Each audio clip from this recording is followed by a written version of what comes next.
Hey guys, Kyle the Death Knight of Internet here, bringing you my review for One Piece episode 856. And yes, I'm giving you guys pretty much this review now because I pretty much realized with basically with me being busy tomorrow, I'm really only gonna probably only have enough time in order to do with me being busy tomorrow with like Thanksgiving and family coming over tomorrow. I figured I might really only have time in order to do only one review, so I figured I may as well jump the One Piece review ahead of schedule. So at least compared to how I normally do it, at least this time. So yeah, I'm giving you the review a day early, but anyway, with that said, like I said, this is One Piece episode 856 review. So to start off with, let's get into the biggest thing about this episode. We got a new opening, and the best way I can describe it is it's mellow but fun. Because aside from the visuals, it wasn't as hype inducing for me as the last opening, but there was still just an overall fun feel to the opening just in the song alone, and which I guess that means that the visuals in the song didn't really go together well, but overall it was still just a really fun opening. That's really the best way I can describe it. It was a fun opening. Um, Now, having said that, there are two major moments in order to take away from this opening. One was the very clever foreshadowing of something to come, and the other was a straight up spoiler, and which in this case the foreshadowing basically comes basically comes in the form of the scene of Sanji and Pudding basically spinning around that whole backdrop of film reels, which is giving us an idea that things aren't gonna end all that happily ever after in terms of the love story of these two, and the latter is this and the latter with the scene I'm talking about of being a straight up spoiler is the scene of Carrot transforming, which honestly I'm just gonna end it right there by saying yes, this is real. It's going to be in the anime, but the context behind it is even more epic than anything of what you're actually thinking of what it's going to be. And it is what it's going to be. And my fellow manga readers know exactly what I'm talking about. Like this is going to change like the whole viewpoint on on basically Minx after that scene airs in the anime. But I've already said too much already. And like I said, the song itself was just a very mellow but still very cool dance tune. It's kind of that song you'd break out at basically in kind of small social gathering or something like that. It is kind of one of those songs, I guess you could say.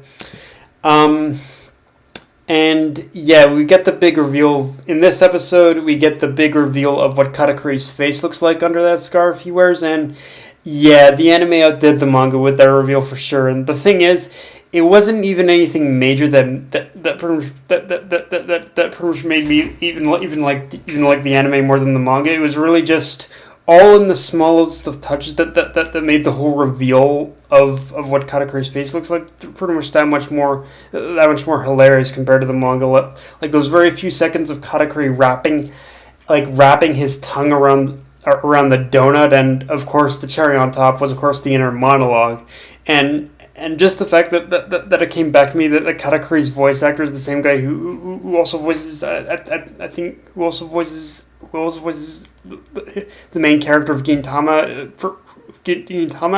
It makes the scene all the more hilarious. Like I'm just imagine. It made me think of like, oh, holy shit, yeah, this is the same guy who basically who voices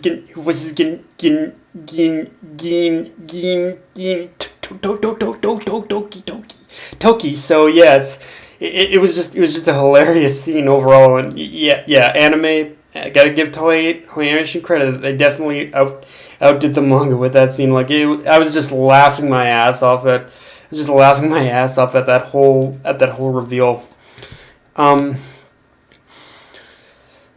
of course, the tone quickly shifted gears after the reveal and got right back in some very brutal action, like pretty much after the reveal of what Katakuri's face looks like underneath that wrapping. It's yeah, it got very brutal. Like it was like Katakuri wasn't letting up. He was just punching, he was kicking, he was doing everything he could in order to kill Luffy after that point. And the thing is, underneath all the goofiness and epicness of this episode, I felt that there was a lot of characterization that was, of course, given to Katakuri, and just how ashamed he is of that lower half of his face. And from what I can see, a lot of that stems from from two pretty much key factors. The first is that as one of those chefs mentioned, he's basically a perfectionist. He believes in perfection. So he believes in doing everything perfectly and making sure he doesn't leave any loose ends or anything unattended for, which it definitely feeds it. That alone, it kind of also feeds into the fact of basically why Katakuri isn't taking any chances with Luffy, and he's literally taking Luffy at his absolutely seriously. So it fits into that narrative, but and it really in terms of pretty much going back to why he feels ashamed of his face, the whole perfectionist thing. To him, he basically sees the lower half of his face as an imperfection, and so it's basically all about shame to him. Like he's ashamed that the lower half of his face is basically it isn't as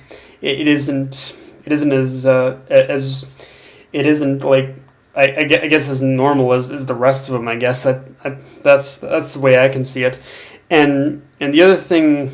So yeah, the fact that he is, it's a sin to him, I think, which is the reason why he's hiding it, and so it's a personal defeat for him. And I think another reason as to why he's hiding it is because he's been built up on this giant pillar by his family, who basically puts that extra pressure on him of being the most perfect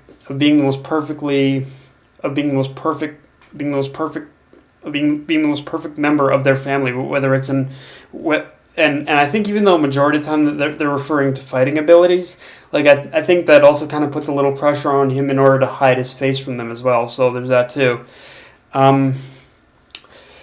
All right, now as far as the fight in the back half of this episode goes, we all see something interesting happen, which is that Luffy actually landed a couple of good blows on Katakuri after having learned his secret. And from that, I think you can take a wild guess and say it has to do with basically how Katakuri's, I think, hockey control, and how he controls and how exactly he controls his hockey. Like the fact that Luffy was able to land a good solid hit on him, I think means that basically that Katakuri he didn't have the right hockey. He didn't have the right hockey activated at the time in order to prevent Luffy from pretty much hitting him.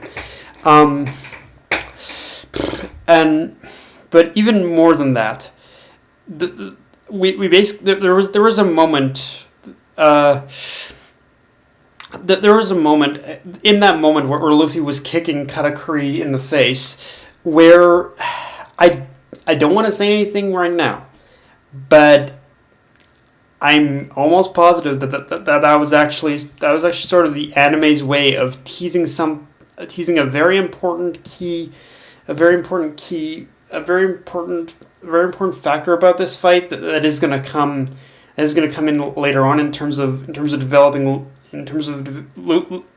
Luffy even developing his abilities in this fight. Like I think that was the anime's way of basically showing to us that in that one moment, I think Luffy also predicted the future or something. Like I think that's kind of the anime's way of teasing both of these things in a way. So yeah, and And it's crazy to think, but essentially with this episode, the real fight has begun, and that's in a way the scary part when you think that basically everything up to this point between Luffy and Katakuri was just a simple exchange of blows. Like this episode, it pretty much marks. I suppose you could say it marks the start of the actual fight. So yeah, it's one way or another, whether or not Luffy can, whether or not we got a glimpse of Luffy learning of Katakuri's secret, or whether or not it was a glimpse of Luffy actually being able to predict Katakuri's moves. Yeah, the real fight, it starts now for sure. And pacing wise, this episode was, this seems like a minor point after all I've talked about, but pacing wise, this episode was interesting because for the most part, like I said, after everything I've said, pretty much all of my fears from basically last week were pretty much debunked, and it didn't spend the entire episode on places I thought it would, and instead focused on the parts we definitely want to see, and are legit and are legit and were legit entertaining.